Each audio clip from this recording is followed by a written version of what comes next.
नमस्कार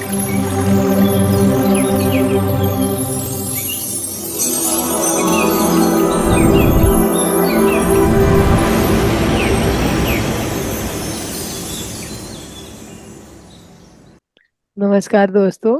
मैं सुमित्रा महाअवतार फाउंडेशन ध्यान ग्रुप में आप सभी का बहुत बहुत वेलकम करती हूँ। और आज हमारे बीच में अर्चना जी हैं जो आपके ध्यान और ज्ञान की यात्रा को आगे बढ़ाएंगी। तो अर्चना जी, आपका इस मंच पे बहुत बहुत स्वागत है। ओवर टू यू अर्चना जी। सभी को मेरा अभिनंदन। Thank you so much ma'am, मुझे मौका देने के लिए। तो फ्रेंड्स, पहले हम सेशन लेंगे, उसके बाद ध्यान की यात्रा में हम चलेंगे। इसलिए क्योंकि आज का जो टॉपिक है, आज का जो विषय है, वो बहुत ही गहरा विषय है और इसी पे हम फिर ध्यान करेंगे। पहले हम जी मैम। विषय को सुनते हैं।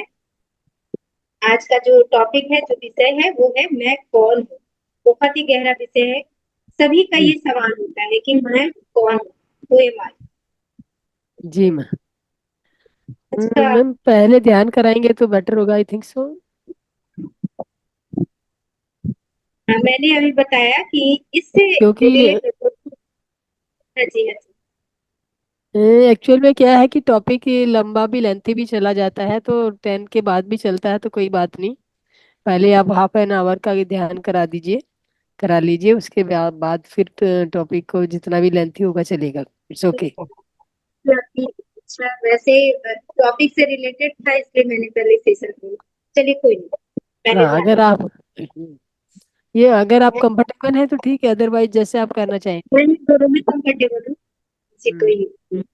ठीक है, चलिए। जी। सब लोग सुखासन में बैठ जाइए। जो लोग चश्मा पहने हैं, चश्मा निकाल दीजिए। बिल्कुल आरामदायक स्थिति में बैठ जाइए। जो पैरों को क्रॉस कर सकते हैं, पैरों को क्रॉस कर ले। जो सोफे पे बैठे हैं, पैरों को क्रॉस आलती पालती मार के बैठ जाए, और जो कुर्सी पे बैठे हैं, वो पैरों को इस तरह से क्रॉस। अपनी उंगलियों को एक दूसरे में फंसाकर गोद में रख ले और आंखें बिल्कुल बंद। जब तक मैं ना बोलूं, कोई भी आंख नहीं खोलेंगे। बीच में बिल्कुल।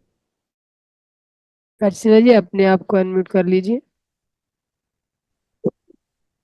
मैंने म्यूट में इतना कुछ बोल दिया। नहीं नहीं, अभी मैंने अनम्यूट ऑल किया ना, तो आप भी अनम्यूट हो गए थे, म्यूट हो गए थे। पहले आप अनम्यूट थे। ठीक है, आप बोल रहे थे, सुन रहे थे सब। 3 लंबी गहरी सांस लेंगे और धीरे धीरे, बिल्कुल धीरे धीरे मुंह से छोड़ेंगे। लंबी गहरी सांस और बिल्कुल धीरे धीरे मुंह से छोड़ेंगे।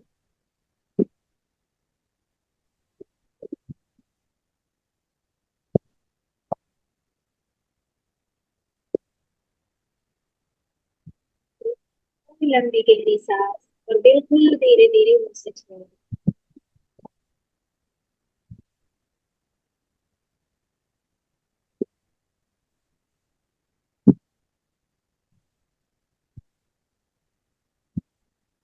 और लंबी गहरी सांस लेंगे और बिल्कुल धीरे धीरे मुंह से छोड़ेंगे।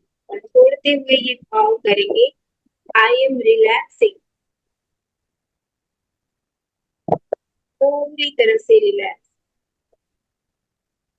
अपने शरीर को पूरी तरह से ढीला छोड़, बंद आंखों से अपने नासिका के अग्र भाग को, अगले भाग को देखो, जहां से सांस अंदर जा रही, अंदर कहाँ तक जा रही है। नाभि तक या पहले ही वापस आ रही है। पूरी जागरूकता एक एक सांस के लिए।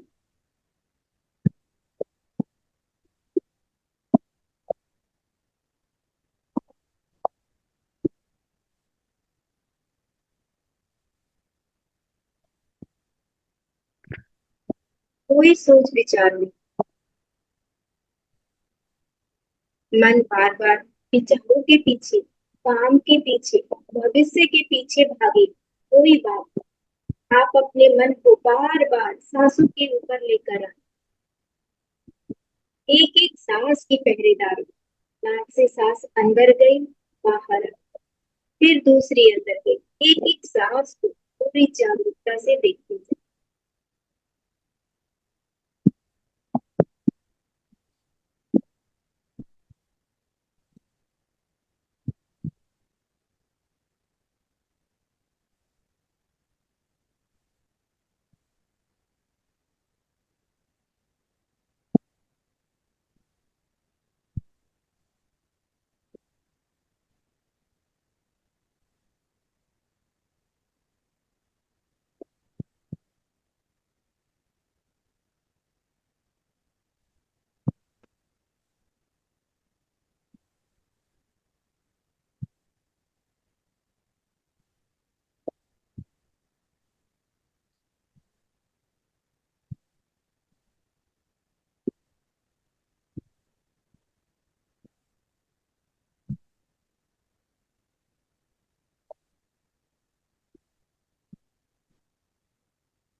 फिर सोच विचार, मन को बार बार अपनी सांसों के ऊपर लेकर आए।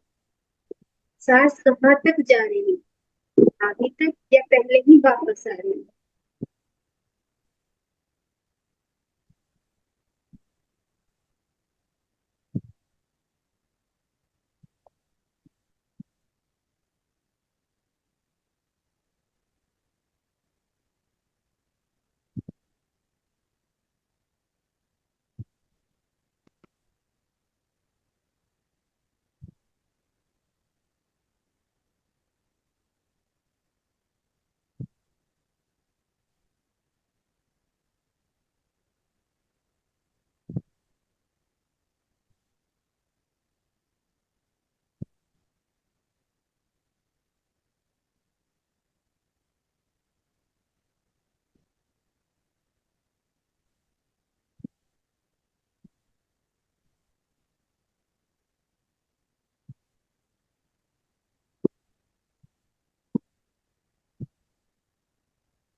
बार बार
अपनी सांसों के ऊपर लेकर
5 मिनट और अपने साथियों के साथ जुड़े रहें।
अपने एक साथ के साथ जुड़े रहें।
आखिरी 1 मिनट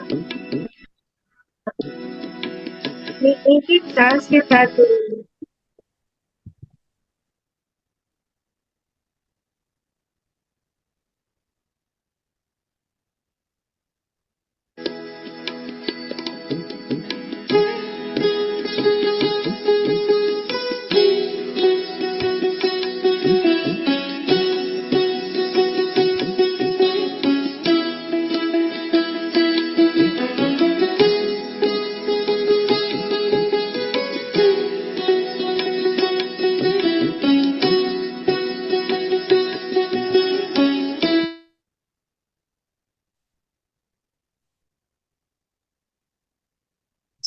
अपने ध्यान के अनुभव को संजोते हुए धीरे-धीरे ध्यान की अवस्था से बाहर आएँगे। पूरा समय लेते हुए, कोई जल्दबाजी ना करें, बिल्कुल आराम से, धीरे-धीरे।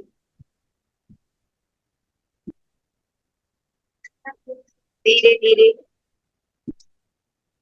अपने दोनों हाथों की हथेलियों को खोलकर आँखों के ऊपर रखेंगे 5 सेकंड के लिए।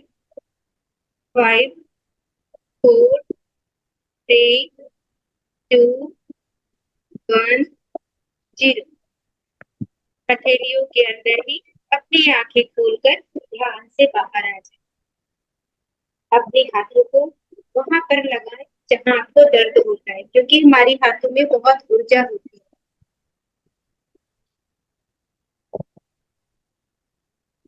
Thank you so much for wonderful meditation. बहुत अच्छा ध्यान किया आप लोगों ने, बहुत ऊर्जा थी। Thank you everyone. Thank you Rachna ji, बहुत सुंदर ध्यान आपने कराया। बहुत बहुत धन्यवाद इसके लिए। अब अपनी ज्ञान यात्रा में आगे बढ़ सकते हैं। दोस्तों, अगर किसी को कोई अपना अनुभव ध्यान का शेयर करना है तो ध्यान का अनुभव शेयर कर लीजिए। और नहीं तो अब हम ध्यान की ज्ञान की यात्रा में आगे बढ़ते हैं।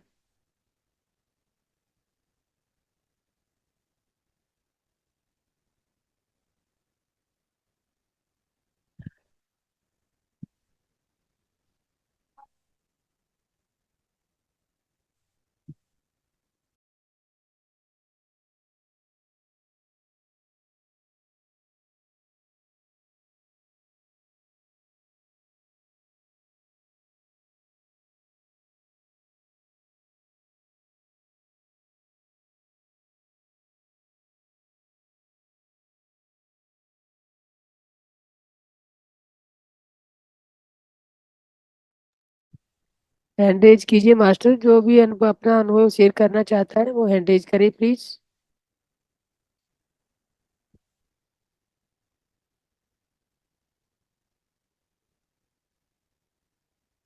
अर्चना जी, आप ज्ञान की क्लास ले सकते हैं, बाद में ध्यान की ले लेंगे। बिल्कुल बिल्कुल। अनम्यूट। बिल्कुल। सभी को मेरा अभिनंदन। आज इतना सुंदर ध्यान के बाद, इतनी ऊर्जा लेने के बाद अब हम ज्ञान सत्र में प्रवेश करेंगे। आज का जो विषय है बहुत ही खूबसूरत है। मैं कौन, जो सबका सवाल है। आज का विषय प्रारंभ करने से पहले मैं सभी गुरुजनों को कोटि कोटि नमन करती हूँ। सभी देवी देवताओं को कोटि कोटि नमन। सभी में बसे उस परमात्म तत्व को कोटि कोटि नमन। चलिए आज का विषय शुरू करते हैं। मैं अपना स्क्रीन शेयर करती हूँ।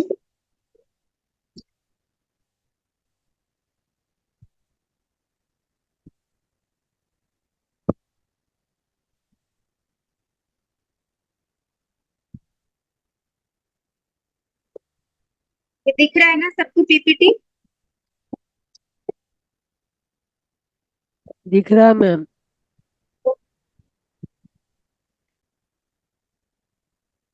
अनम्यूट, आप म्यूट हो गई मैम। एक मिनट, थोड़ा ये बड़ा कर रही हूँ मैं। शायद सबको सही दिख रहा है, अच्छे से दिख रहा है। दिख रहा मैम, दिख रहा है।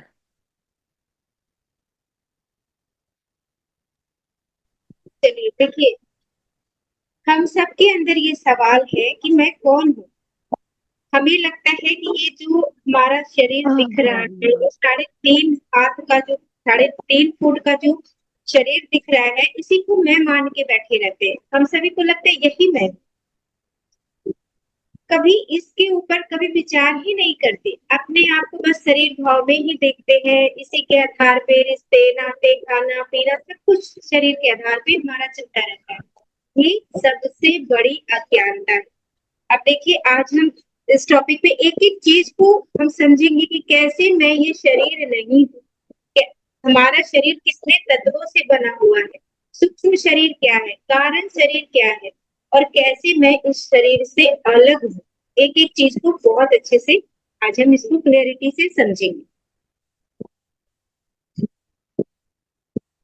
तो देखिए, हमारा जो शरीर है वो 3 शरीर है। ये सभी जानते होंगे कि हमारा 3 शरीर है। एक जो भौतिक शरीर है जिसको कि स्थूल शरीर कहते हैं, जो हमारा दिख रहा है, ये क्या हो गया, स्थूल शरीर हो गया, इसी को भौतिक शरीर कहते हैं। दूसरा सूक्ष्म शरीर, जो दिखता नहीं है, जो नहीं दिख रहा, हमारे आंखों से जो नहीं दिख रहा। स्थूल शरीर को ये नेत्रों से दिख रहा है कि हाँ ये इसका शरीर है, ये इसका शरीर है, लेकिन सूक्ष्म शरीर हमें किसी का नहीं। कारण शरीर क्या है, कारण शरीर तो बिल्कुल, जब सूक्ष्म शरीर ही नहीं दिख रहा तो उसके अंदर है कारण शरीर, तो वो तो बिल्कुल नहीं दिखेगा। तो इसके बारे में हम आगे डिटेल चर्चा करेंगे। अब हम आते हैं भौतिक शरीर की। अब देखिए, भौतिक शरीर कैसे बना हुआ है। ये हम सभी जानते हैं कि भौतिक शरीर 5 तत्वों से मिलकर बना हुआ है। 5 तत्व कौन कौन से हैं? आकाश, वायु, अग्नि, जल और पृथ्वी। ये पांच फिंगर कंस्ट्रक्ट, ये देखिए हमारे हाथों की उंगलियों में ये जो अंगूठा है, ये अग्नि तत्व है। इसके बाद वाली ये वायु तत्व, ये जो मिडिल फिंगर है ये आकाश तत्व और ये पृथ्वी तत्व और ये जल तत्व। इसीलिए हम मुद्रा भी लगाते हैं ना, जैसे अगर हमें कोई मुद्रा लगाना हो, तो मुद्रा तत्वों को बैलेंस करने के लिए, जैसे ये एक मुद्रा हो गया, ये इसको बोलते हैं पंचमुखी मुद्रा, ये मुद्रा हो गया। इस तरह से मुद्रा लगाते हैं ताकि हमारा तत्व बैलेंस, या फिर किसी का आकाश तत्व बैलेंस करना है तो ये दोनों उंगलियों को ऐसे जोड़ कर लिया, पृथ्वी तत्व बैलेंस करना है तो ये ऐसे कर लिया, जल तत्व के लिए इन दोनों को ऐसे जोड़ लिया।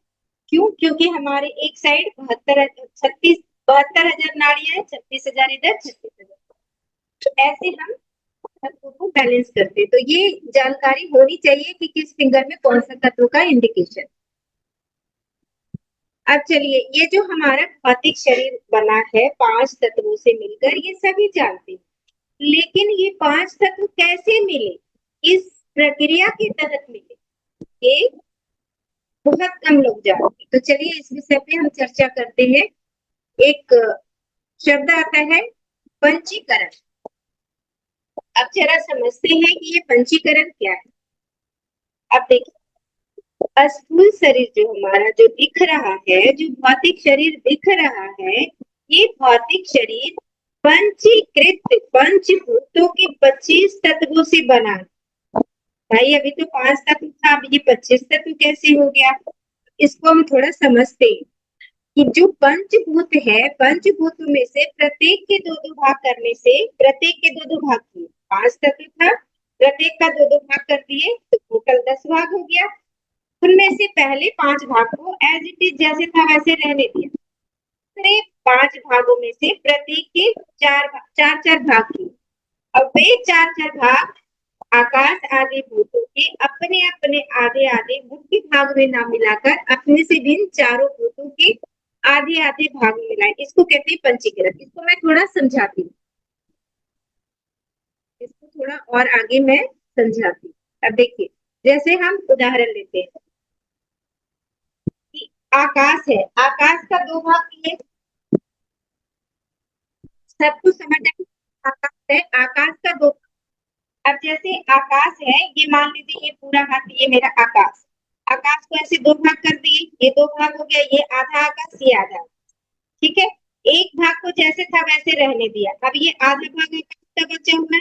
अब इस आधे भाग को फिर हमने 4 भागों में बांट दिया, इस आधे भाग को हमने 4 भागों में बांट दिया। एक भाग वायु को दे दिया, एक भाग तेज को दे दिया, तेज यानी अग्नि, एक भाग जल को दे दिया और एक भाग पृथ्वी को दे दिया, ठीक है। तो इसी प्रक्रिया को हम पंचीकरण कहते हैं। जैसे देखिए, जैसे ये आकाश भाग हो गया, आकाश को मैंने आधे आधे भाग में बांट दिया, ये आधा भाग ऐसे ही रहने दिया, इसको कुछ नहीं किया। अब इस आधे भाग को, ये जो आधा भाग है, इस आधे भाग को हमने 4 भागों में बांट दिया, ये देखिए, और ये 1/4 मतलब एक चौथाई जो 4 भागों में बांटा, उसमें एक भाग वायु को दे दिया, एक भाग अग्नि को दे दिया, एक जल को, एक पृथ्वी को, ठीक है। तो ऐसे इसी तरह से हमने सबके साथ किया, इसी तरह से हमने, ये तो आकाश का उदाहरण दिया, इसी तरह से हमने जल के साथ भी किया, पृथ्वी के साथ भी किया, अग्नि के साथ भी, वायु के साथ भी। तो इस तरह से पांचों का 25 भाग हो।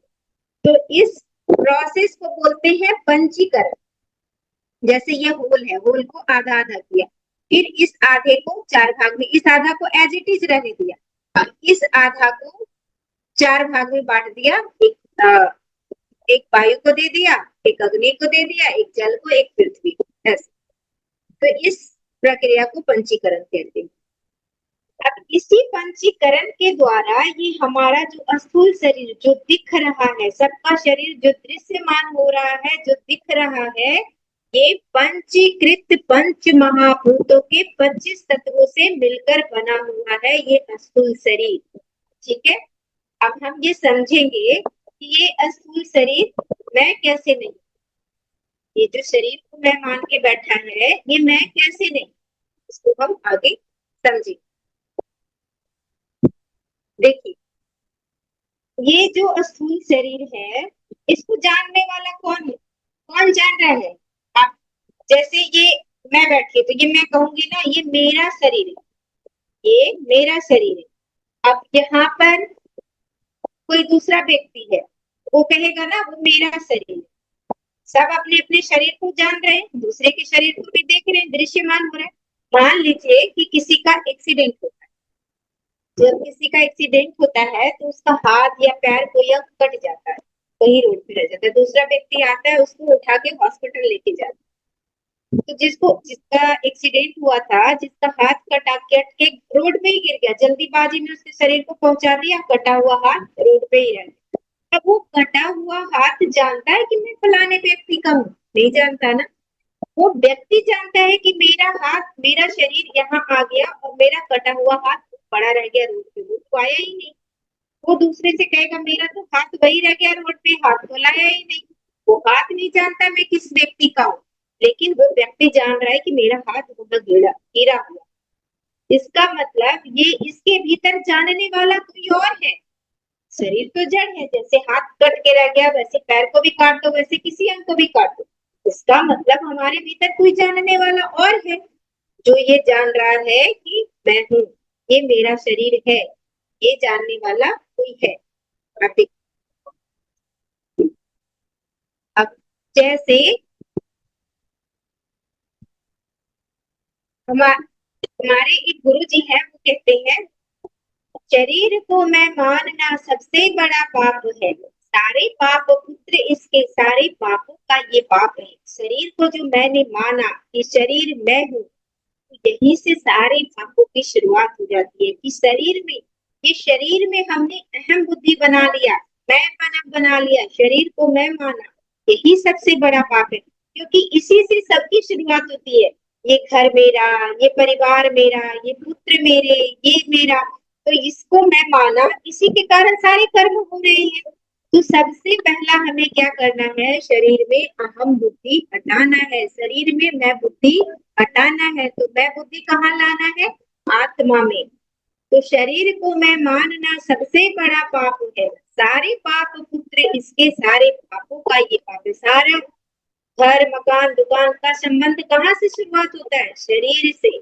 क्योंकि शरीर को मैंने मेरा माना, शरीर को मेरा माना तो घर मेरा, घर में शरीर को मैं माना तो रिश्ते मेरे, संबंध संगे संबंधी मेरे, पिता मेरे, पुत्र मेरे, माता मेरी, सब कुछ मेरा। लेकिन जब मैंने शरीर से अहम बुद्धि हटा दिया, आत्म स्वरूप में आ गए, तो फिर मैं कौन?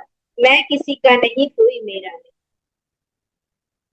तो शरीर को मैं मानना सबसे बड़ा पाप, इसलिए शरीर से अहम बुद्धि हटाना है। एक एक तत्व, एक एक चीज को, एक एक पार्ट को अलग अलग करते जाना है।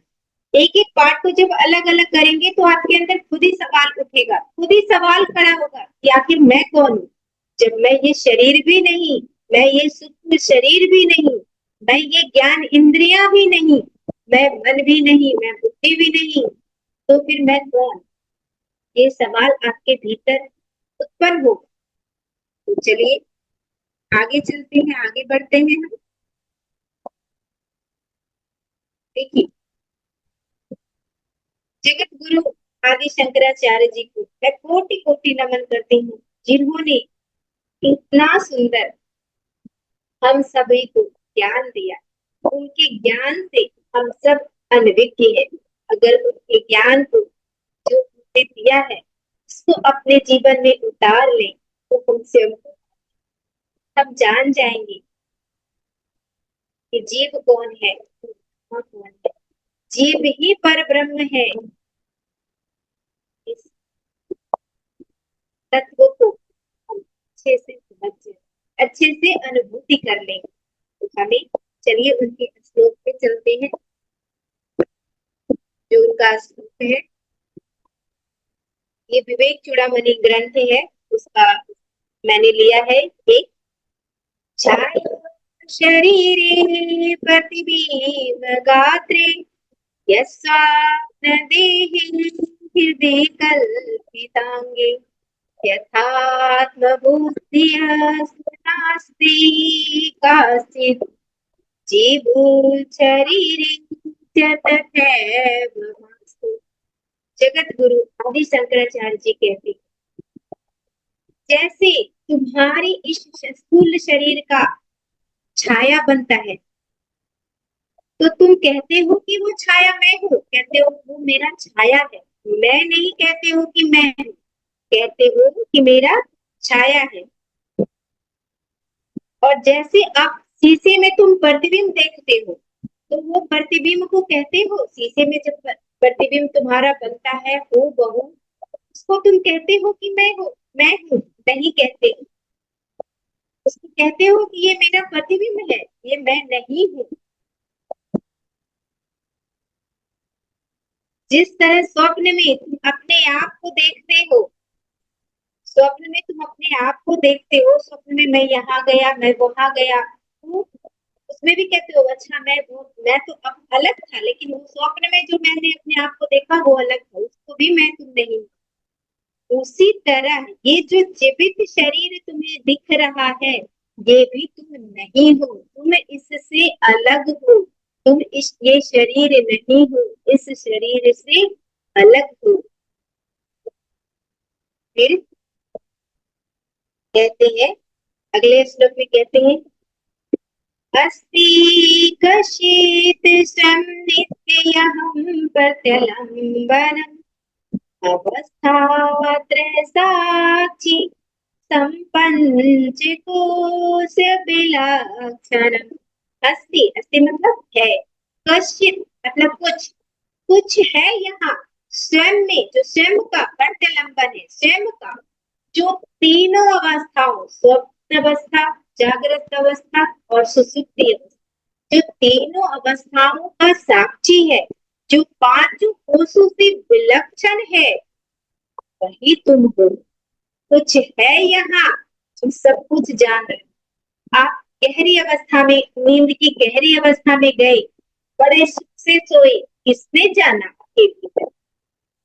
कौन है जानने वाला, जो जान रहा है कि मुझे बड़ी अच्छी नींद आई? आपके भीतर कौन है जो ये जान रहा है कि आज मैंने ये स्वप्न देखा, वो स्वप्न देखा? कौन है जो जान रहा है आज मुझे नींद नहीं आ रही, आज मन में बड़ी बेचैनी है, मुझे नींद नहीं आ रही, आज मुझे दुख की अनुभूति हो रही है, आज मुझे बहुत आनंद आ रहा है, आज मुझे सुख की अनुभूति हो रही है। कौन जान रहा है भीतर? जो जान रहा है, जो भीतर जान रहा है, जो तीनों अवस्थाओं का साक्षी है। सुसुप्ति में जब गहरी नींद की अवस्था होती है, मन बुद्धि, आपका शरीर तो बेड पे सोया रहता है, मन बुद्धि भी अज्ञान में लीन हो जाता है, मन भी नहीं चलता, बुद्धि भी नहीं। तभी तो आपके भीतर कौन है जो जान रहा है कि बड़ी गहरी नींद आई, मुझे तो कुछ पता नहीं चला, बहुत फ्रेश महसूस कर रहा हूँ। कौन जान रहा?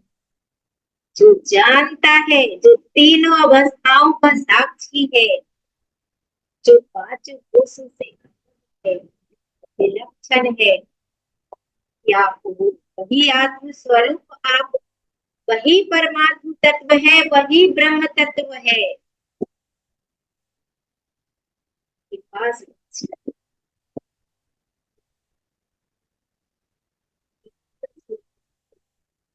जगत गुरु शंकराचार्य जी, गंग में दोस्ती पूरी तेरा सो, अहम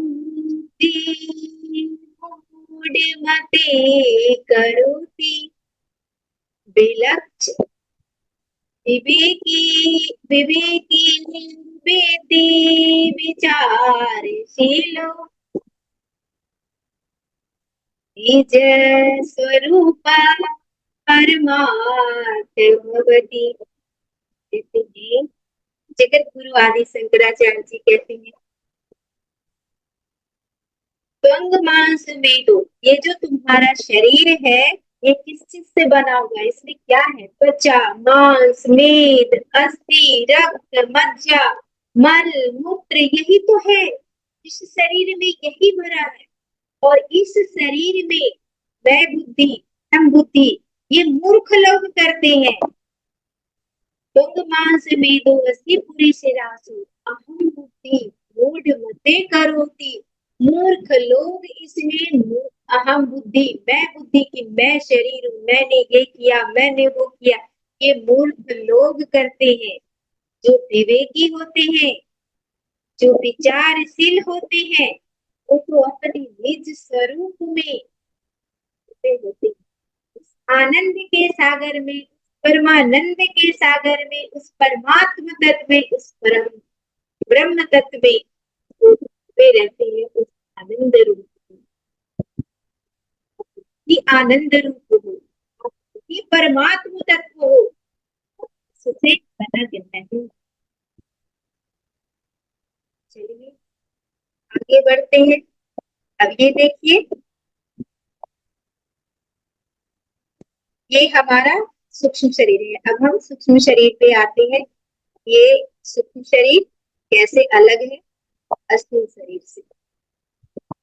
एक सिल्वर कोड है, ये सिल्वर कोड के द्वारा नाभि के पास एक सिल्वर कोड लगा होता है, इससे स्थूल शरीर और सूक्ष्म शरीर जुड़ा रहता है।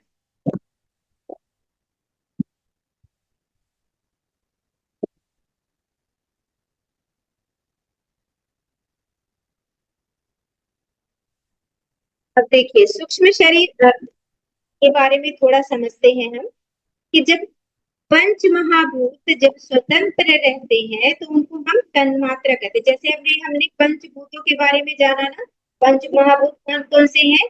पंच महाभूत हो गया आकाश, वायु, अग्नि, पृथ्वी और जल, ये पंच महाभूत है।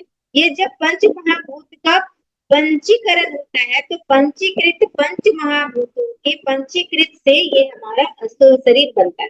और जब ये पंचीकृत, ये पंच महाभूत अलग अलग फ्री फॉर्म में रहते तब इनको हम तन मात्रा कहते हैं, जब मिले हुए नहीं रहते। तो जो सूक्ष्म शरीर है वो, जो सूक्ष्म शरीर है वो पंचीकृत पंच महाभूतों के 19 तत्वों से बना हुआ।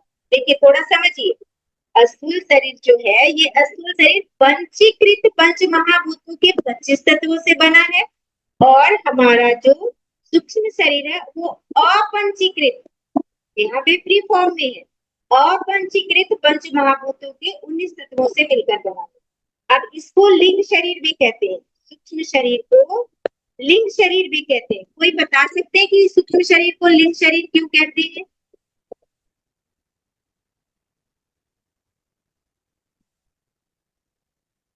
कोई बता सकते हैं तो हैंड रेज कर सकते हैं, हैंड रेज कीजिए। कोई अगर बता सकते हैं कि लिंग शरीर किसको, इसको क्यों कहते हैं सूक्ष्म शरीर को।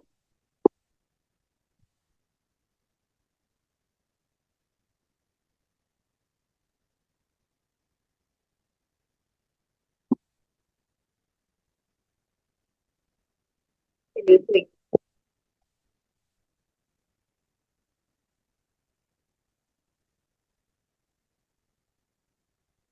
देखिए सूक्ष्म शरीर को लिंग शरीर कहते हैं। लिंग का मतलब क्या होता है, पहचान। लिंग का मतलब पहचान होता है, तो इसको सूक्ष्म शरीर को लिंग शरीर कहते हैं, क्योंकि सूक्ष्म शरीर की पहचान है, इसीलिए इसको लिंग शरीर भी कहते हैं। ठीक है। हम ये देखिए सिल्वर कोड है, सिल्वर कोड से हमारा स्थूल शरीर और सूक्ष्म शरीर जुड़ा जुड़ा रहता है। अब हम नेक्स्ट आते हैं कि ये 19 तत्व कौन कौन से। कोई बता सकते हैं कि जो सूक्ष्म शरीर है वो कौन कौन से 19 तत्वों से मिलकर बना हुआ है। हैंड रेज कर सकते हैं अगर कोई जानते हैं तो।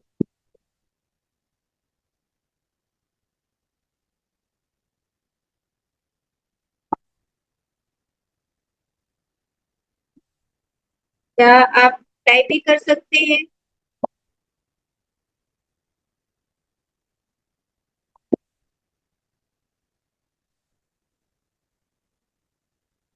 चलिए,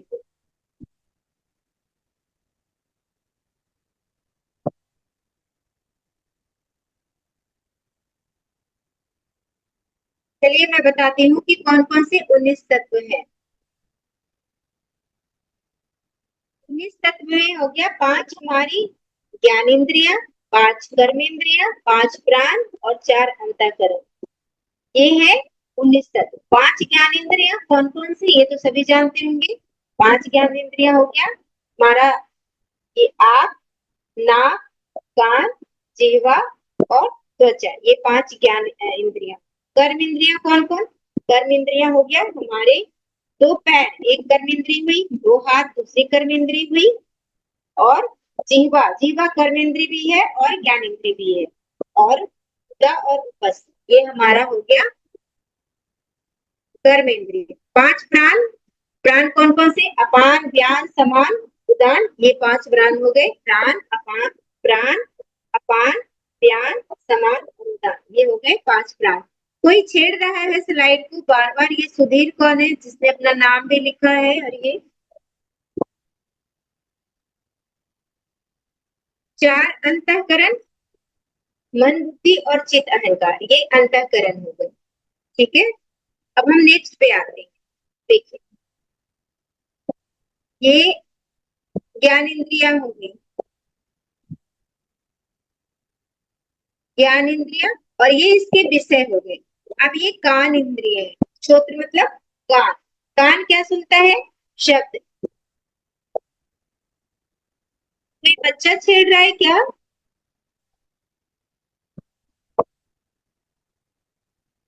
और ये त्वचा, त्वचा हो गया स्पर्श, इससे स्पर्श की हम अनुभूति करते हैं, तो ये हो गई नेत्र।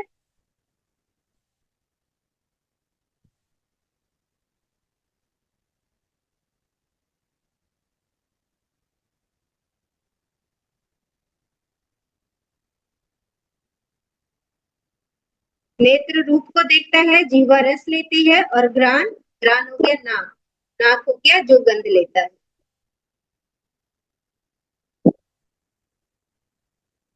अब हमारी कर्म इंद्रिय, कर्म इंद्रिय कौन कौन? वाक, वाक मतलब जिह्वा जो है वो दोनों है, कर्मेंद्रिय भी है और ज्ञान इंद्रिय।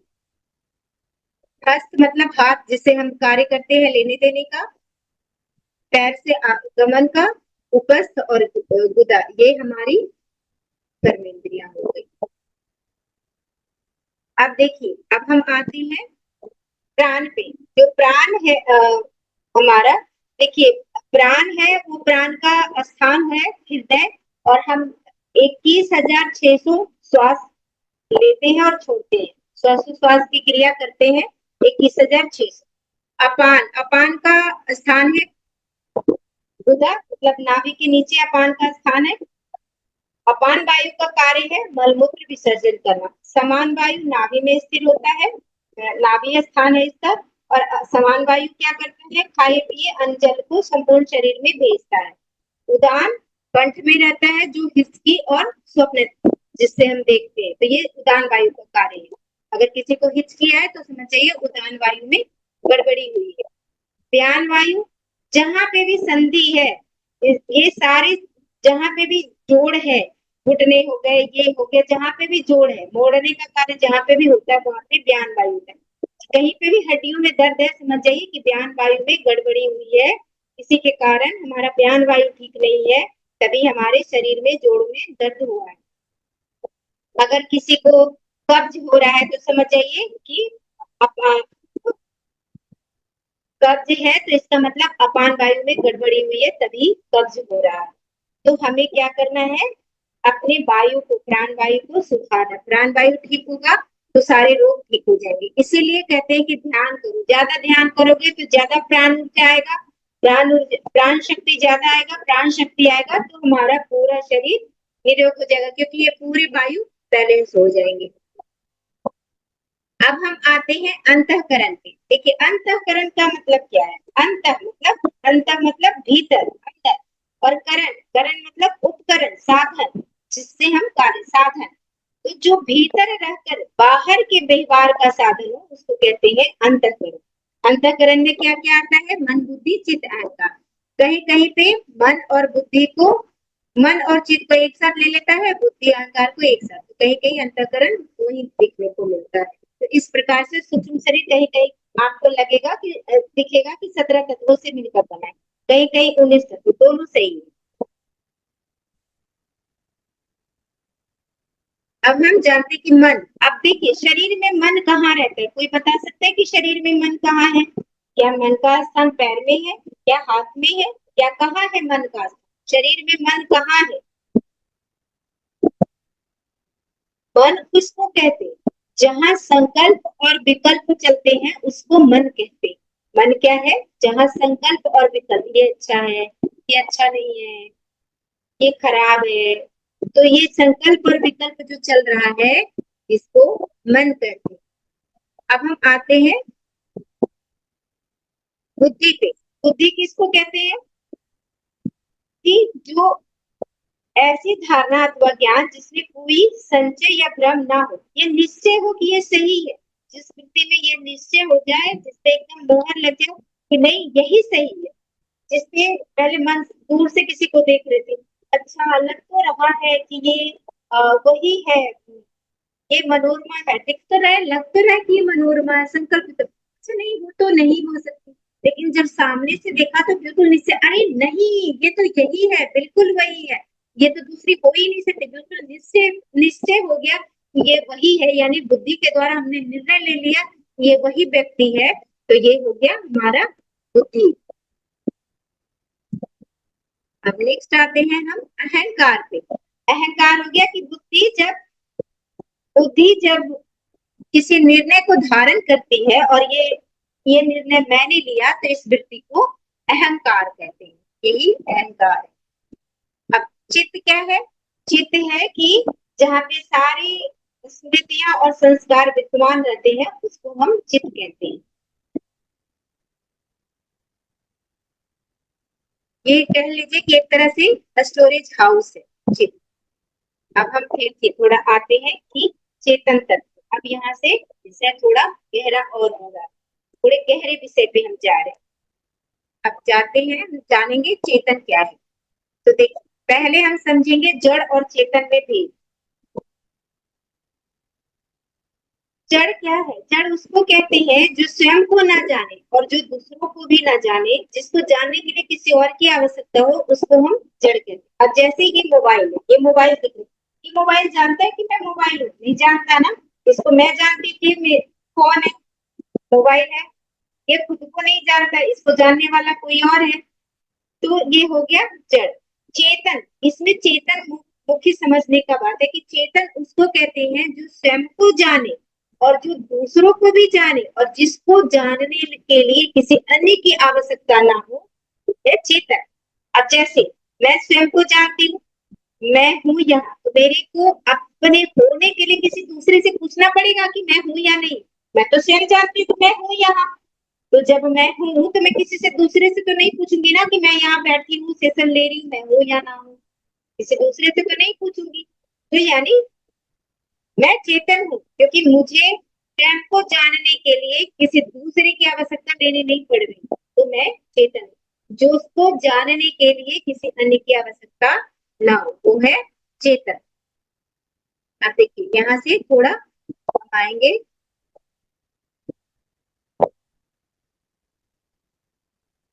अब हम आते हैं कारण शरीर। कारण शरीर क्या है? देखिए, अज्ञान कारण शरीर मतलब ये आपके जन्म का कारण यही है, इसीलिए इसको बोलते हैं कारण शरीर। क्योंकि अज्ञान है, अज्ञान को ही कारण शरीर कहते हैं। अज्ञान किसका? इस बात का अज्ञान कि मैं ब्रह्म हूँ, इसका अज्ञान। शरीर में अहम बुद्धि है, शरीर में मैं बुद्धि है, शरीर को मैं मान के बैठे हैं, इस बात का जो अज्ञानता है कि मैं ही ब्रह्म हूँ, तो इसी के कारण आप इस पृथ्वी पे हो, इसीलिए इसको कारण शरीर कहते हैं। कारण शरीर ही आपके जन्म का कारण है। तो पुनरपि जननम पुनरपि मरणम पुनरपि जननी जठरे सैनम, बार बार जन्मना मरना, ये चक्र जो चल रहा है, ये क्यों चल रहा है? कारण शरीर के कारण, अज्ञान के कारण। और अज्ञान खत्म कैसे होगा? ज्ञान से। ज्ञान से, मैं आत्मा हूँ इस बात के ज्ञान से, मैं ही ब्रह्म हूँ इस बात के ज्ञान से, वो अज्ञान नष्ट हो जाएगा, अज्ञान का पर्दा उठ जाएगा और ज्ञान प्रज्वलित हो जाएगा। आप देखिए, अब थोड़ा सा हम पंचकोश के बारे में जानेंगे। पंचकोश के बारे में सभी जानते होंगे कि हमारा पांच कोश है। जैसे कोई हीरा है, हीरा बिल्कुल अंदर रखा हुआ है बक्से में, और उस बक्से में 5 बक्से के अंदर रखा हुआ है, तो वो हीरे के पास पहुंचने के लिए पांचों बक्से को कवच को तोड़ेंगे, 5 कवच के अंदर हीरा है तो पांचों को एक एक करके तोड़ते जाएंगे तभी तो हीरा प्राप्त होगा। ये तो हीरा तो नहीं मिलेगा, हीरा से हम जब तक हम बक्से को नहीं तोड़ेंगे तब तक हम हीरा प्राप्त ही नहीं कर सकेंगे। तो जो आत्म तत्व है, जो ब्रह्म तत्व है, वो हमारा कहाँ है? 5 बक्सों से घिरा हुआ। पहला है अन्नमय कोश, जो ये हमारा अन्नमय कोश जो स्थूल शरीर दिख रहा है, ये अन्नमय कोश है। उसके बाद प्राणमय कोश, मनोमय कोश, विज्ञानमय कोश, फिर आनंदमय कोश। आइए थोड़ा इसको हम आगे समझते हैं। ये हमारा 5 कोसा हो गया। अब देखिए ये जो अन्नमय कोश हुआ ये स्थूल शरीर। प्राणमय कोश में क्या क्या आ गया? 5 प्राण और कर्मेंद्रियां। जो हमारा कर्मेंद्रियां है ये कैसे कार्य करता है? प्राणों से, प्राण ही शक्ति देता है तब ये हाथ कार्य करता है। पैर से चलते हैं, शक्ति रहती तब तो आज तो हमें शक्ति ही नहीं है क्योंकि प्राण ऊर्जा की कमी आ गई, इसीलिए हमें शक्ति नहीं मिल रही, हाथ पैर कार्य नहीं कर रहा। प्राण ऊर्जा ले लो, हाथ पैर कार्य करने लगेगा। तो ये प्राणमय कोश, ये 5 प्राण और कर्मेंद्रियां आ गया। मनोमय कोश में क्या आ गया? 5 ज्ञान इंद्रियां और मन। देखिए कितना महत्वपूर्ण है। 5 ज्ञान इंद्रियों से हमने जो ज्ञान लिया, जो विषय ग्रहण किया, आंखों से जो रूप देखा, कानों से जो शब्द शब्द लिया, हाथों से जो त्वचा से जो स्पर्श की अनुभूति की, इन ज्ञान इंद्रियों से जो ज्ञान विषय का ज्ञान लिया वो कहाँ गया? हमारे मन में। तो मन और ज्ञान इंद्रियां मिलके बनाता है मनोमय कोश, और ये कोश जन्मों जन्मों तक चलता है। तो ये मनोमय कोश में हमें कार्य करने की आवश्यकता है, मनोमय कोश को तोड़ने की आवश्यकता है। प्राणमय कोश को पे कार्य करोगे तो आपका शरीर स्वस्थ होगा। विज्ञानमय कोश में क्या हो गया? 5 ज्ञान इंद्रियां और बुद्धि। आनंदमय कोश कारण है, कारण शरीर मतलब अज्ञानता है। आप देखिए आते हैं हम आनंदमय कोश। आनंदमय कोश किसको कहते हैं? सभी को लगता है आनंदमय कोश ही आत्मा है। आनंदमय कोश भी आत्मा नहीं है। पहले ही जगत गुरु शंकराचार्य जी ने बता दिया, सम पंच कोश विलक्षणम, जो 5 कोशों से विलक्षण है, अलग है, वही तुम हो। अब आनंदमय कोश क्या है? आनंदमय कोश किसको कहते हैं? प्रिय, मोद और प्रमोद, इन तीनों को मिला के हमारा बना है आनंदमय कोश। अब देखिए प्रिय क्या है? अब जैसे मान लीजिए कि आपको रसगुल्ला खाने की इच्छा हुई, या कोई प्रिय वस्तु बहुत प्रिय है, मजा आ रहा है, मुझे वो वस्तु चाहिए चाहिए, बहुत इच्छा होती है, मन उसी के पीछे भाग रहा है। अब मान लीजिए आपको रसगुल्ला बहुत पसंद है, रसगुल्ला आ जाता है, रसगुल्ला आ जाता है। अब चलिए आपके अगर प्रारब्ध में है तो वो रसगुल्ला आपको मिल जाएगा, प्रारब्ध में नहीं है तो नहीं मिलेगा। तो जो इच्छा उत्पन्न हुई वो आपके प्रारब्ध में है तो पूर्ण हो जाएगी। तो मान लीजिए रसगुल्ला खाने की इच्छा उत्पन्न हुई, आपको रसगुल्ला मिल गया, अभी आया नहीं है, सिर्फ देखा, प्रिय वस्तु को आपने सिर्फ देखा है, तो भी तब आपके अंदर एक वृत्ति उत्पन्न हो गई, उस वृत्ति का नाम है प्रिय।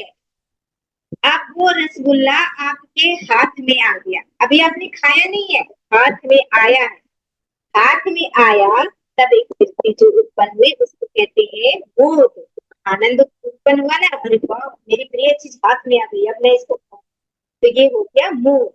अब उस रसगुल्ले को उठा के आपने खा लिया, खा लिया तो आनंद आएगा, तो आनंद आया तो ये हो गया प्रमोद। इन तीनों को मिला करके बना है आनंदमय कोश। अब देखिए ये जो आनंद आया रसगुल्ले से, तो आप किसी को बहुत रसगुल्ला पसंद है, 4 खाया, 5 खाया, 10 खाया, 20 खाया, 30 खाया, अब कोई और दे दे, अब बस अब नहीं खा सकती, क्यों? वो रसगुल्ला तुम्हें आनंद दे रहा था, आनंद की अनुभूति हो रही थी, तो और खाओ, लेकिन वो कहेगा बस अब खाऊंगा तो उल्टी हो जाएगा, वही रसगुल्ला बेकार लगने लगेगा, उठा के फेंक दूं, आप मार दोगे, नहीं नहीं मुझे नहीं खाना, बेकार है, ले जाओ हटाओ। क्यों? वो आनंद दे रहा था, अब क्यों आनंद नहीं दे रहा? इसलिए आनंद नहीं दे रहा क्योंकि जब देखिए, जब हमारे चित्त में कोई इच्छा उत्पन्न होती है, हमारे मन में कोई इच्छा उत्पन्न होती है, तो अंदर की वृत्ति चंचल हो जाती है, मन चंचल हो जाता है। जैसे अगर पानी हिल रहा है तो उस पे आपका प्रतिबिंब नहीं पड़ेगा, हिलते हुए पानी में प्रतिबिंब नहीं पड़ेगा, शांत पानी में ही प्रतिबिंब पड़ता है। तो मन हिल रहा है, जब मन हिल रहा है, मन चंचल है, तो उसमें जो बिंब है, जो चेतन है, जो आत्म स्वरूप है, उसका प्रतिबिंब नहीं पड़ेगा, क्योंकि मन भाग रहा है विषयों के पीछे, मन चंचल है, विषयों के पीछे भाग रहा है। जब वो इच्छित वस्तु हमें मिल जाती है, जब जैसे ही इच्छित वस्तु मिलती है, थोड़ी देर के लिए मन एकाग्र हो जाता है, मन ठहर जाता है, इच्छित वस्तु प्राप्त करने पे मन ठहरता है, फिर आत्मा का प्रतिबिंब पड़ता है, फिर सुख की अनुभूति होती है। लेकिन अज्ञानता के कारण हमें लगता है कि बाह्य सुख मिला है, रसगुल्ले से सुख मिला है, लेकिन ये सुख रसगुल्ले का नहीं है, ये सुख आपके भीतर से आया है, आपके आत्म सुख, आप ही का आत्म सुख है। मन जब एकाग्र हुआ, मन जब ठहरा, क्योंकि जब इच्छित वस्तु की इच्छा के पीछे जब मन भागता है तो उस समय बड़ी बेचैनी होती है, वो वस्तु मुझे चाहिए चाहिए चाहिए, मन उधर ही भागता रहता है, कैसे प्राप्त करूं, क्या करूं, कैसे पैसा इकट्ठा करूं, क्या करूं, वृत्ति उधर ही भागती रहती है। तो जब वो चीज मिल जाता है, प्राप्त हो जाता है, तो आनंद की जो अनुभूति होती है, वो लगता है कि ये वस्तु ने मुझे सुख दिया, जबकि ये वास्तविक नहीं है। वस्तु के मिलने से सुख नहीं होता, मन के ठहरने से सुख की अनुभूति होती है। वो वस्तु मिलता है तो आपका मन एकाग्र हो जाता है, उस क्षण के लिए एकाग्र हो जाता है, आप सुख की अनुभूति होती है। ये सुख आपके भीतर से आता है, बाहर से नहीं। तो इस चीज को पकड़िए।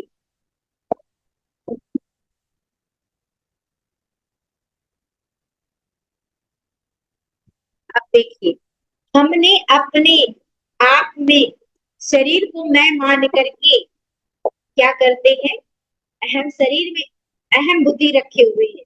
तो जगत गुरु आदि शंकराचार्य जी कहते हैं, नाहं जीवः परब्रह्म इति एतत् व्यावृत्ति पूर्वकम् वासना वेगतः प्राप्त स्वाध्याय सापनायं कुरु।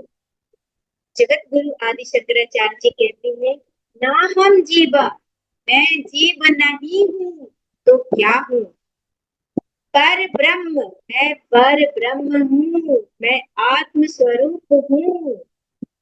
ये जो जीव भाव तुमको प्राप्त हुआ है, ये वासना के वेग से प्राप्त हुआ है। तुम्हारे अंदर जो वासना का वेग है, इच्छा है, इसी के कारण तुम्हें जीव भाव प्राप्त हुआ है।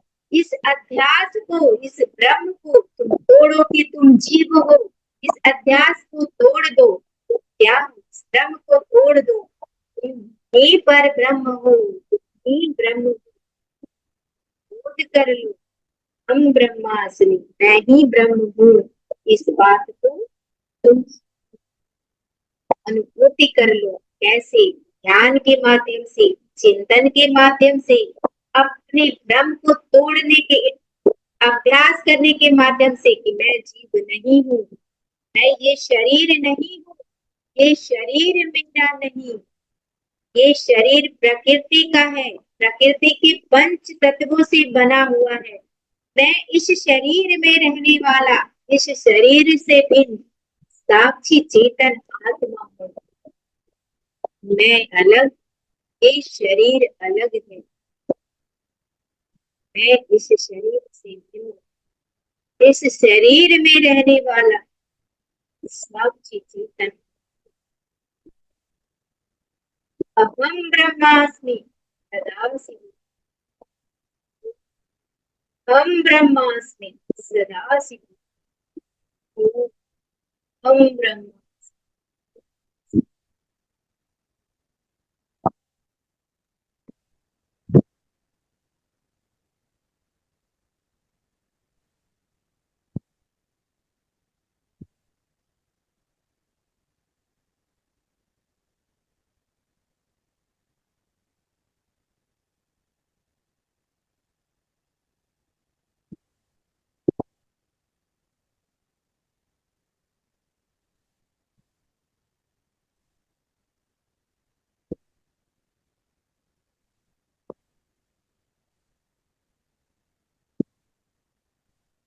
सबको के सब विराम देती हूँ।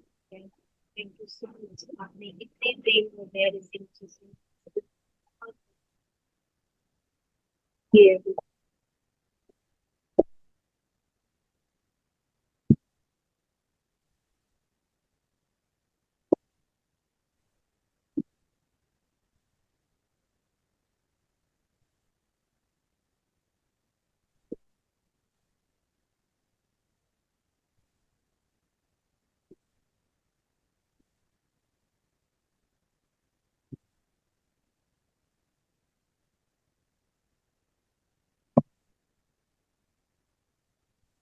Thank you so much ma'am, बहुत अच्छा ज्ञान था ma'am. Ma'am question answer session कर सकते हैं अपन?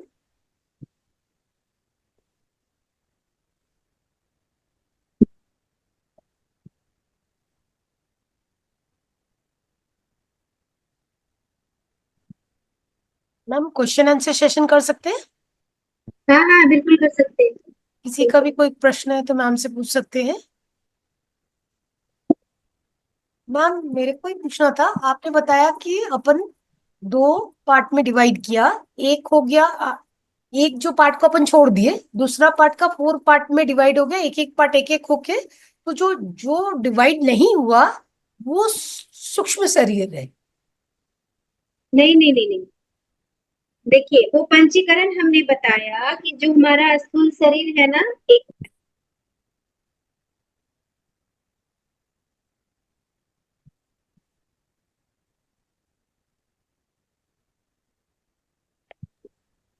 हमारा जो स्थूल शरीर है ना, जैसे पेपर के दिखाते हैं।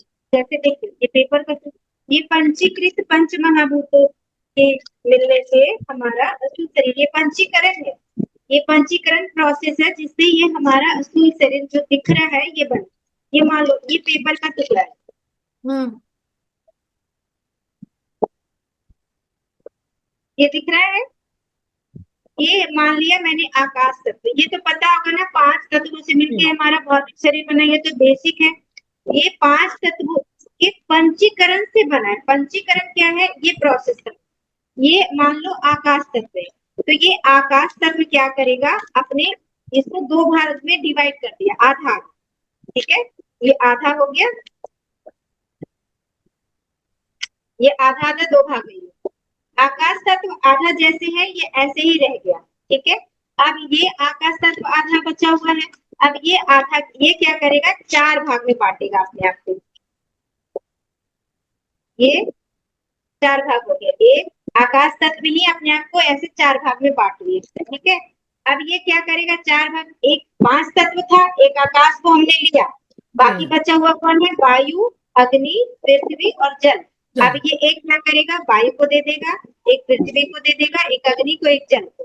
ठीक है, अब इसी तरह मान लो ये आकाश तत्व था, अब ये पृथ्वी तत्व, इसी तरह पृथ्वी तत्व प्रोसेस में जाएगा ये भी। प्रोसेस। हाँ। पृथ्वी भी अपने आप को 2 भाग में बांटेगा, ये पृथ्वी तक, ये आधा पृथ्वी एज इट इज रहेगा, और आधा आधा जो पृथ्वी का रहेगा वो एक भाग आकाश को दे देगा, एक वायु को दे देगा, एक जल को दे देगा और एक अग्नि को दे देगा। इसी तरह सारे तत्व करेंगे, तो सारे तत्व इसी तरह करेंगे तो 25 तत्व हो जाएंगे। 5 है ना, तो सब 25 तत्व, तो 5 और 4, 5 5 5 राइट 25। तो इसी पर 25 तत्वों के पंचीकरण से ये हमारा स्थूल शरीर बना, तभी ये स्थूल दिख रहा, तभी ये दिख रहा है, ये आंखों से दिख रहा है ना, ये स्थूल है तभी तो दिख रहा है। सूक्ष्म रहता तो दिखता नहीं। सूक्ष्म शरीर किसी का हम देख सकते हैं क्या? नहीं देख सकते, उसके लिए दिव्य दृष्टि चाहिए। तो स्थूल जो सूक्ष्म शरीर है वो अपंचीकृत पंच महाभूतों के 19 तत्वों से मिलकर बना हुआ है। 19 तत्व कौन कौन से? 5 कर्मेंद्रिय, 5 ज्ञानेंद्रिय, 5 कर्मेंद्रिय, 5 प्राण और हमारा अंतःकरण जिसमें मन बुद्धि अहंकार। उसी के मन को देख सकते हैं क्या? नहीं देख सकते, मन बहुत सूक्ष्म है। तो मन बहुत सूक्ष्म है, किसी के मन की बात जान सकते हैं क्या? नहीं जान सकते। जो सूक्ष्म है उसको हम ना आंखों से बिल्कुल नहीं देख सकते, तो सूक्ष्म को नहीं देख सकते, वो सूक्ष्म हो गया। ये स्थूल है, तो ये पंचीकृत पंच महाभूतों के 25 तत्वों से मिलकर बनते, तो ये पंचीकरण। और किसी का कोई प्रश्न है तो पूछ सकते हैं आप। हाँ जी, नमस्कार मैडम। हाँ जी। हाँ जी, मैं रोशन सिंह सिखावत अलवर राजस्थान से हूँ। जी अब अपन जो चर्चा कर रहे हैं ना, वो अनुभव का विषय है। आपने जी कहा कि मन टिकता ही नहीं है, मन नहीं टिकेगा तो प्रतिबिंब बनेगा ही नहीं। वैसे और आज हमारे यहाँ पूरे हिंदुस्तान में चर्चाएं तो खूब हो रही हैं, भाग दौड़ हो रही, इधर से उधर जा रहे हैं, लाखों लाखों लोग, भीड़ इकट्ठी हो रही। तो क्या ये सही दिशा है? क्या वहां टिकाव हो गया? क्या प्रतिबिंब बनेगा? क्या वहां ये चीज जो हम चर्चा करें वो अनुभूति में आएगा क्या वहां पे? नहीं, देखिए, मन टिकता नहीं है, जैसे ये तो है ना कि आप अपने आपके भीतर कोई तो है जो आपको आपके मन को आप अपने मन को कैसे जान रहे हो? मेरे मन में मेरा मन सुखी है, मेरा मन दुखी है, कौन जान रहा है आपके लिए? कोई तो है ना आपसे अलग जो जान रहा है। मन को जानने वाला, देखिए, जानी गई वस्तु, जो जानी गई वस्तु है और जो जानने वाला है, उसके बीच में एक डिस्टेंस होता है। जानी गई वस्तु, ये मोबाइल को मैं जान रही हूँ, तो मोबाइल हम मेरे से अलग है, तभी तो मैं जान रही हूँ। समझ रहे हैं ना इस बात को? हाँ जी, हाँ जी। मोबाइल मेरे से अलग है, तभी मोबाइल को जान रही हूँ। तो मेरे मन में सुख आ रहा है, दुख आ रहा है, यानी मन अलग है, मैं अलग हूँ, तभी तो मैं मन को देख पा रहा हूँ, जान पा रहा हूँ, है ना? हाँ जी।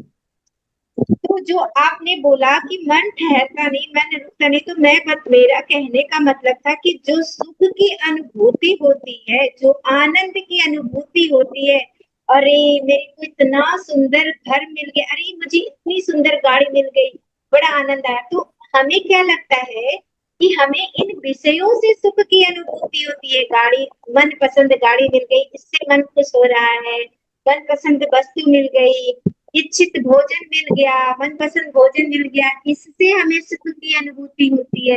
यही गलत है, यही अज्ञान है।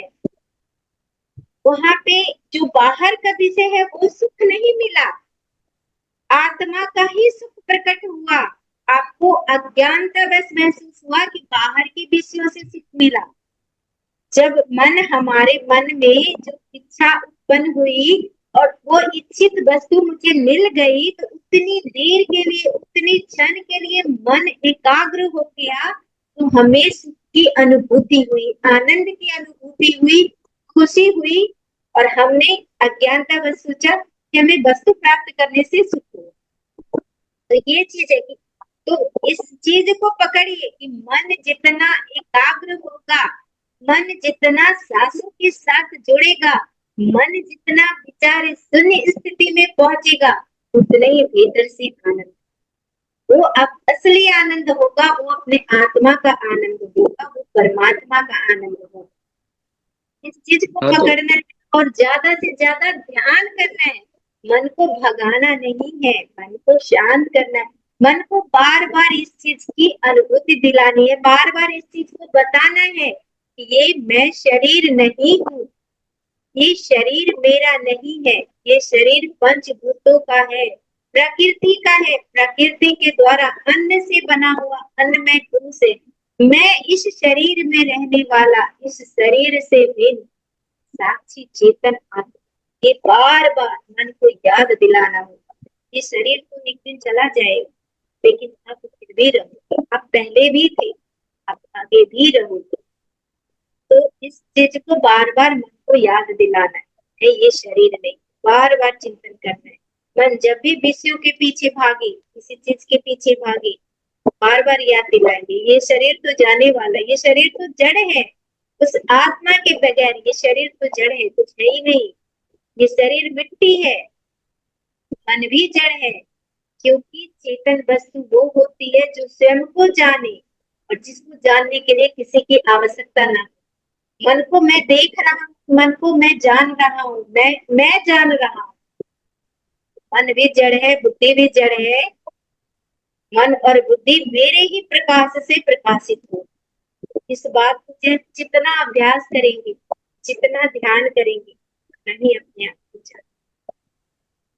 हाँ, तो मन से सूक्ष्म तो बुद्धि होगी, बुद्धि से सूक्ष्म प्राण हो गया, प्राण से सूक्ष्म आत्मा होगी, तो आत्मा सबसे सूक्ष्म है।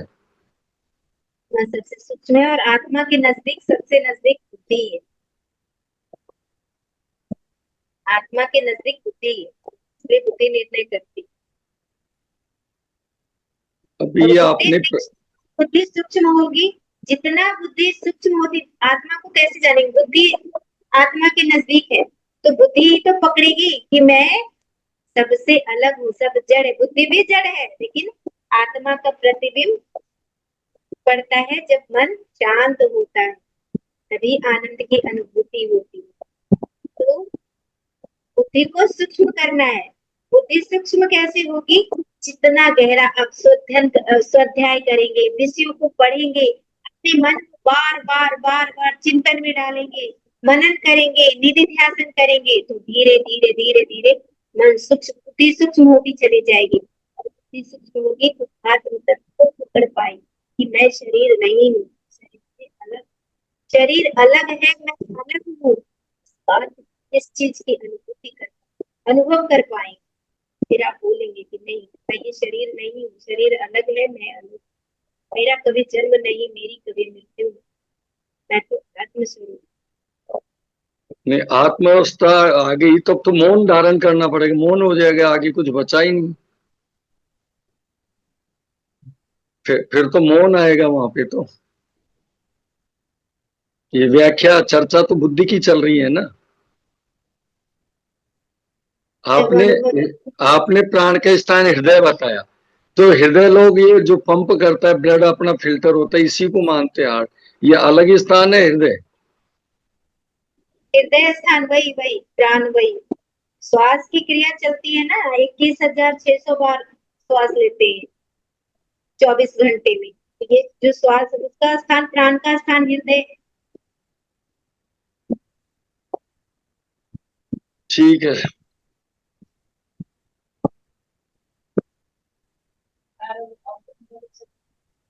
रतन धन्यवाद मैडम। रतन जी, आपको कुछ पूछना है? जी। बोलिए सर। जी सर। ये जो स्वप्न स्वप्न जागृत और सुषुप्ति की अवस्था है। हेलो। हाँ जी, हाँ जी, बताइए। ये स्वप्न जागृत और सुषुप्ति की अवस्था है, ये सुषुप्ति की अवस्था का थोड़ा विस्तार से बताएंगे। देखिए, सुसुप्ति जिसको हो गई, जो हो गई गहरी नींद, जिसमें आपको कुछ भी पता नहीं, आपको स्वप्न अवस्था में आपको पता चलता है कि मैंने स्वप्न देखा, ये गया, ये देखा, वो देखा, भले याद नहीं रहता, लेकिन आपको पता होता है ये स्वप्न चल रहा था, मैंने ये देखा, ऐसे देखा, यहाँ गया, वहां देखा, वो स्वप्न अवस्था हुई। सुसुप्ति में आपको सुख की अनुभूति होती है, अरे बड़ी अच्छी नींद आई, बड़ी गहरी नींद आई, बड़े मजे से सोया, बड़ा आनंद आया, आपको बहुत फ्रेश महसूस, वो अवस्था सुसुप्ति की अवस्था।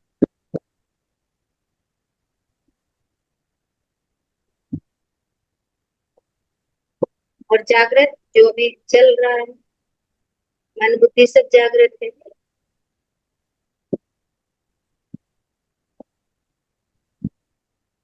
और थोड़ा कारण शरीर के बारे में हम बताएंगे।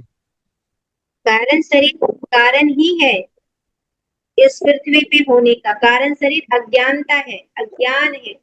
किस चीज का ज्ञान? मैं ब्रह्म हूँ, इस बात का ज्ञान। शरीर में अहम बुद्धि है, शरीर मैं हूँ ये मान के बैठे हैं, इसीलिए अज्ञान। शरीर में हूँ तो मैंने बताया ना, शरीर को मैं मानना सबसे बड़ा पाप है, सारे पाप पुत्र इसके, सारे पापों का ये पाप है। शरीर में जो अहम बुद्धि माना, इसीलिए तो ये सारा ड्रामा चल रहा है। मेरा परिवार, मेरा घर, मेरा दुकान, मैं ये चीज नहीं दे सकता, ये मेरा है। मेरी गाड़ी को कोई नहीं ले जा सकता, मेरा है। मेरा घर, मेरे घर में मैं किसी को रहने नहीं दे सकता, कैसे तुम आके रह लोगे, मेरा घर है। तो ये मेरा मेरा कहाँ से शुरू हुआ? शरीर से ही तो, क्योंकि शरीर को मैंने अपना माना। शरीर में अहम बुद्धि है कि शरीर में, देखिए जैसे माला है, माला में सारे बहुत सारे फूल रहते हैं, लेकिन अंदर धागा तो एक ही रहता है ना, धागा एक ही धागा में सारे फूल पिरोए हुए हैं। फूल अलग अलग है, लेकिन धागा तो एक ही है ना। ब्रह्म तत्व तो एक ही है, आत्म तत्व तो एक ही है, उपाधियां अलग अलग है, शरीर अलग अलग दिख रहा है, अंतःकरण अलग अलग दिख रहे हैं।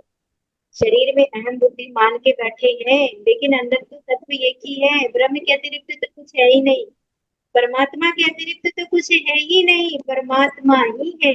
परमात्मा ही अलग अलग रूपों में दिख रहा है, परमात्मा ही अलग अलग रूपों में कार्य कर रहा है, लेकिन अज्ञानता के कारण मैंने शरीर को अहम माना, शरीर को मैं माना, और इसी के अनुसार अहम बुद्धि लाके मैंने ये किया, मैंने वो किया, मन में इच्छाएं उत्पन्न हुई, उसके अनुसार अज्ञानता के कारण सही है गलत है ये निर्णय भी नहीं लिया, मन में जो आया कर लिया, इच्छाएं मन में उत्पन्न हुई कर लिया, जान रहा हूँ कि ये मेरे शरीर के लिए उचित भोजन नहीं है, इससे शरीर बीमार पड़ेगा, लेकिन जीवा को स्वाद मिल रहा है, अच्छा मिल रहा है, खा रहे हैं, ये भी नहीं देख रहे कि हमारा पेट बोल रहा है कि नहीं अब मत खाओ, अच्छा खाओ, लेकिन मन को अच्छा लग रहा है फिर भी खा रहे हैं। 2 पूड़ी में पेट भर गया है फिर भी हम 2 पूड़ी और खा लिए, शरीर के लिए कुछ सोच ही नहीं रहे कि हमारा शरीर बीमार पड़ेगा इससे ना खाए, लेकिन नहीं मन की सोच रहे, तो ये क्या है? अज्ञानता है, और अज्ञानता के कारण क्या होगा? पुनरपि जननम पुनरपि मरणम पुनरपि जठरी जननी जठरे शयनम, बार बार जन्मना मरना ये चक्र चलता रहेगा। मन में इच्छाएं उत्पन्न हुई, देखिए इच्छाएं उत्पन्न होना कोई गलत नहीं है, लेकिन जैसे एक विवेक हमें प्रयोग करना है कि चलिए भूख लगी, कुछ खाने की इच्छा और भूख लग रही है, शरीर को भोजन चाहिए तो खाइए, ऐसा नहीं है कि खाना मन खाइए, लेकिन इतना ही जब विवेक से खाइए कि जैसे जो चीज हमारे शरीर के लिए अनुपयोगी, जो हमारे शरीर को नुकसान पहुंचे, जैसे पैकेट बंद डिब्बा बंद हम चिप्स खा रहे हैं, बहुत स्वाद के लिए कुछ भी खा रहे हैं, पिज्जा खा रहे हैं, बर्गर खा रहे हैं, समोसे खा रहे हैं, मिठाइयां खा रहे हैं, हमारे शरीर को नुकसान पहुंचेगा, इससे बीमारियां आएंगी, जान रहे हैं कि नुकसान है, जान रहे हैं कि मुझे शुगर है ये चीज नहीं खानी चाहिए, फिर भी 2 मिठाई खा ली, तो ये क्या है? बेवकूफी ही तो है, मूर्खता ही तो है, मूर्खता ही तो है, तो आप क्या है, क्या कर रहे हो? तो इन सब चीजों का ज्ञान, और इन सब चीजों का ज्ञान कैसे आएगा? जितना ध्यान करेंगे उतना ही आपकी बुद्धि सूक्ष्म होती चली जाएगी, तो अज्ञान के कारण ही, कारण इसीलिए इसका नाम पड़ा कारण शरीर, क्योंकि इसका कारण अज्ञान है, अज्ञान को खत्म करो, आप जन्म मृत्यु के बंधन से छूट, सागर से पार हो जाए, शरीर को मैं मानी हूँ तभी तो इतना दुख हो रहा है।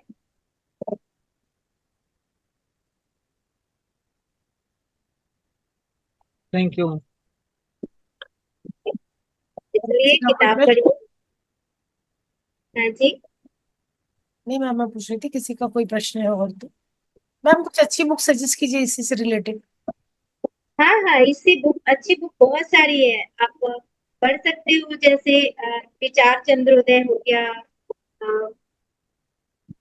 जगत गुरु शंकराचार्य जी की किताबें हैं, विवेक चूड़ामणि, वो पढ़िए।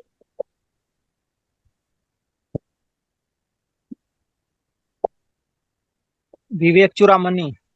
विवेक चूड़ामणि जगत गुरु शंकराचार्य जी का है, निर्वाण अष्टकम है, सुना नहीं होगा निर्वाण अष्टकम, आप लोग सबने सुना होगा, कितना सुंदर बताया है उसमें, चिदानंद रूप शिवोहम शिवोहम, मैं ही शिव हूँ, चिदानंद रूप शिव, इसमें है ना मनोबुद्ध अहंकार, मतलब मैं ना मन हूँ, ना बुद्धि हूँ, ना चित्त हूँ, ना अहंकार हूँ, ना तो मैं कान हूँ। उसका लेखक कौन है मैम? जगत गुरु शंकराचार्य जी ने मैम। दिया था निर्वाण, आत्मबोध, उनकी कितनी सारी किताबें हैं, कितना सारा ग्रंथ है, आत्मबोध है, तत्वबोध है, ये सारा ग्रंथ पढ़िए, इन सब में आपको सारी चीजें मिल जाएगी, पूरा आपके शरीर में कैसे हमारा स्थूल शरीर बना, कैसे हमारा सूक्ष्म शरीर बना, कारण शरीर क्या है, आनंदमय कोश क्या है, सब मिल जाएगा, सारी चीजें हमारे ग्रंथों में, वेदांत में सारी चीजें हैं, आप वेद पढ़िए, उपनिषद पढ़िए, सब में दिया हो, वेदांत पढ़िए, विवेक चूड़ामणि तो बहुत अच्छी ग्रंथ है, इसमें आपको सारा कुछ मिल जाएगा, विवेक चूड़ामणि।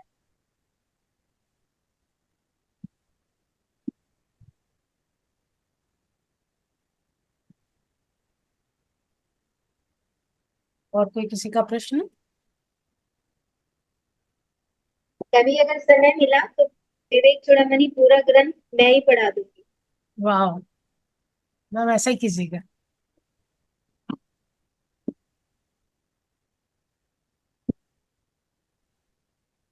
मैम किसी का कोई प्रश्न नहीं है तो आज का सेशन अपन यही समाप्त करते हैं।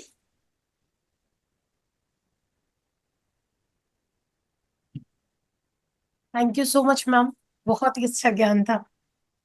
फिर से आके हमारी ज्ञान की यात्रा को आगे लेके जाइएगा। है तो ये शरीर तो एक जरिया है, उसके पास जो पहुंचना होता है वो अपने आप थैंक यू एक थैंक यू। माध्यम